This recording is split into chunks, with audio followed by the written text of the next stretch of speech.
Hey, garage people! Coming back at you with a little short episode here, but I'm going to title it How to Adjust Your Non-Adjustable, wink wink, 4th Gen F-Body Suspension. Of course, it helps if you have some friends who are machinists. So, get you up to speed here. This is my front suspension. Obviously taken out of its hanger there. Top of the shock mounts into there. The bottom is captured by that bolt and that other bolt. And then it all fits up into there with these bolts. So, the problem that I was having was with this new setup, which I really like because you can see how tightly coiled these springs are. The ride is great, the spring rates are awesome, everything is nice, and then these new Bilstein dampers are exactly what I want. They're firm, but they're not harsh, which is great. But when I had them in, especially on the front, the rear was acceptable, but I'll get to that later, or in a bit, I guess not too long from now. This is going to be a short video. But it was just the clearance was just not quite enough what I wanted it. There wasn't any rubbing on the top, but you can see where the water was thrown off the grooves in the tire, how close it was sitting, because you can see the zebra stripe lines. And it did rub a little bit right there at full lock. So it was just a little too low. It scraped on the ground in some places and it bottomed out over harsh bumps. The place that ended up scraping was the low point, which was my the output for my cutout, which not the end of the world that's scraping, and I'll try to adjust stuff anyway. But I got some buddies who are machinists, and so wanting to keep these springs and these shocks and just adjust the ride height and not get coilovers, what I came up with was get some little collars made out of some steel laser cut by my buddy. Shout out Mitch Valley. And they thread, or not thread, but they fit right onto these Bilstein shock bodies that I bought. They are B6 series. This is the part number. Driver side, passenger side, otherwise they're the same. I just have the offset on these already kind of twisted to fit the arm. And the fit is very snug, but they can move around a little bit. But that's good because the fit of this collar that the shock actually rides on is not that snug. So we made these as tight as we could on here, and then also gave it, this is normally, you can see the little boss that it rides on. So we made it very tight, and then we gave it some extra meat. So you can see, that right there has some extra purchase area to sit on. So that'll be really nice and happy. What I did was make each of these a 1/4 inch thick. And what I know was obviously without any, it was too low. So I'm going to start with 2 on there, and then hopefully it's either just right, or if it's a little too high, I'll take one out, and if it's a little too low, I'll put one in, so I've got adjustment either way. But I'm going to cross my T's, dot my I's, and pray to the car gods that 2 is right where I want to be. So that'll be a 1/2 inch more of just the compression on the spring, which will just set it to its ride height a little sooner, and hopefully just lift the nose of the car up just slightly, maybe a finger's width when it's at complete maximum weight, a finger's width of gap, a finger's width more of gap between the top of the tire and the top of the fender, or the bottom of the fender would be great. That's all I'm really looking for. So we'll see if a 1/2 inch here gets me that up there, 1, maybe 2 fingers, or if I need to put the other collars on, or if I end up taking those off. So we'll see how that goes. And then next we'll have the rears going back together. This is just a buffer that goes up in the top, on top of the spring, but I've got that spring just in there for now. This one is out because my buddy Travis, shout out Travis Durst, has the spring, and he's making me some 3D printed parts. He actually already made them that will fit around here, and then just the first one is basically a top hat with the top cut off, so it sits over this and has a little 1/4 inch thick platform right here that the spring can ride on, and then it also has a collar that will extend up, and then I can put another 1/4 inch and or another 1/4 inch, so I have between 1/4 and 3/4 of an inch of spring adjustment on the rear here, same as I have between 1/4 and 3/4 inch of adjustment available on here, depending on where everything sits. The other thing that I can do is pull this out, which I've done before, but I don't want to necessarily change that yet. I want to see where it all sits after I do this, and then if I have to lower the bump stop on there, I will. These are already the nice thick bump stops, not the short little rubber ones. These are the factory GM ones, so they are thicker, but they're a little more, the rate is a little bit nicer on them, and they're not as harsh when they do bottom out on the pad down here. So, but yeah, wanted to catch you guys up with suspension stuff. That's where I'm at for now. All you F-Body guys, check this out, and you know, maybe if we end up liking this, we could make a few of these parts for people if they want them. It's gonna be a nice, easy way to adjust ride height for your aftermarket lowered suspensions that you might necessarily like as far as ride quality and handling goes, but the height isn't necessarily where you want it, and then they're not adjustable, so you're kind of SOL without getting different springs. So yeah, there you got an option for that, so we'll see. Anyway, I'll post this when I get the rear end parts from Travis on Monday, and then we'll make a little video out of this bad boy. So I'll come back then, and we'll finish up this segment, and we'll have a suspension done. So that'll be cool. Yeah. See you for part 2.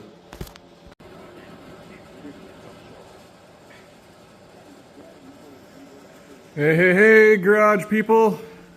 We're back for part 2 of the suspension video. Got some swamp stories up on the TV, just for good background ambiance. And before I show you back there, to give you a peek up here, I got the front all assembled again. The front rotors are on, the brakes are on, and my shock is on there as well. And when I zoom in,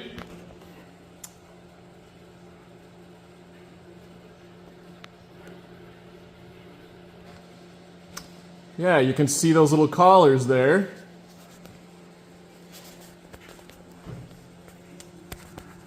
Those are the collars that Mitch made for me that'll space that spring out just a little bit. I got 2 of them in there, and they're each 1/4 inch for a total of a 1/2 inch of spring space. So that's got the front all said and done. And on the back, I got my top hat spacer sitting on here, and as you can see, it's got a 1/4 inch built into it. And then I've also got my collars here that I can take up to 2 of them and put like this and still have sufficient spacing on there to capture the spring, and then I get 3/4 of an inch of lift out of that. So we'll see somewhere between 1/4, which is 1, and 3/4, which is 3. Hopefully somewhere in between there will be what I need to run these Bilstein shocks and Eibach springs. I've got the 2 on the front, so I'm going to start with the 2 on the back for a 1/2 inch each corner, and if it's all hunky-dory on that, we'll just leave it as is. And if it bottoms out too much but I still like it, we'll take this plate out, but otherwise I want to leave everything just normal, and we'll see how it all sets up. So here's my other one sitting here. As you can see, this one will just sit over there. And what it does basically is plug into the top here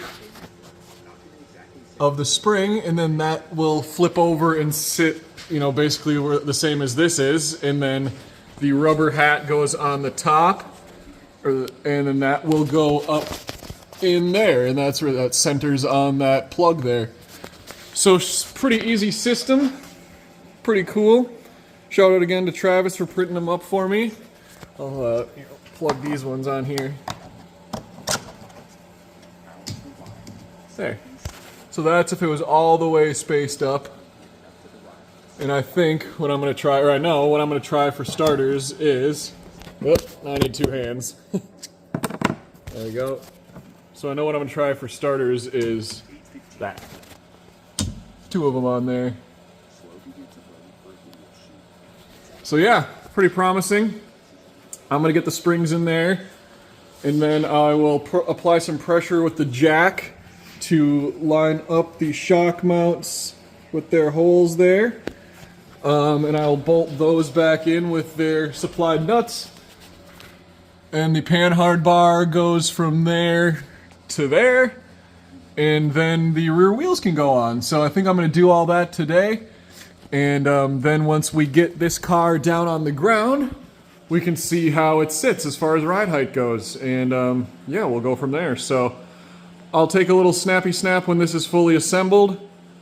And then I'll post this video and I'll title it creatively. And if you know anyone that's got F-bodies that have non-adjustable suspension and need it adjustable, you know, maybe you leave me a DM or message on this video and we could try to work something out. So I think this will be a pretty sweet solution for this platform if you don't want to go coilovers, but maybe I'm just, you know, overcomplicating things and people want to go coilovers anyway, but who knows. So yeah, anyway, I'll get this stuff mounted up and come back at you with a final look. Peace. Alright, garage people, coming at you with the final little update here on the suspension saga for the Camaro going into the spring driving season. I just poked my head outside and it is warming up out there. It's like probably low 40s. The snow is melting pretty good, but I opted to not put the wheels back on here because I'm not in a hurry to get it outside. The dirt road is pretty soupy to get out to the tar road, so I'm just not going to rush things. But yeah, the wheels could go back on the rear now and the front as well, potentially, if I got the spacers off the Grand Prix, that is. So just another reason to hold off. But in any case, the suspension situation is done. So I'll flip you around here and show you what we're working with. And yeah, I'll finish this video up and on to the next one. So we got our various collars and spacers here. You can see they're all 1/4 inch thick, but the yellow ones are for the front and the silver plastic ones are for the rear. These front ones are made out of metal. They're steel and I painted them, and these plastic ones are some, I don't know the exact model or blend or number or whatever, but some ABS plastic that Travis printed for me. You can see those are firmly secured in the spring there. And the top is up in its perch. So that's nice, and it'll just flatten out even a little bit more once the full weight of the car is on it and this perch isn't at an angle. It'll eventually, this will be parallel to the ground, and so that little gap will be taken up. Shocks are bolted on. Whoop, as you can see, Bilstein's ready to rock. So yeah, got the panhard bar back in. Then as we saw on the front, my little yellow spacers are under the shock and everything's assembled, so that's ready to go. So yeah, pretty excited about that. Like I said, I'm not going to set it down right now, but once we do, we can see what the ride height will look like and make any further adjustments we so desire from there.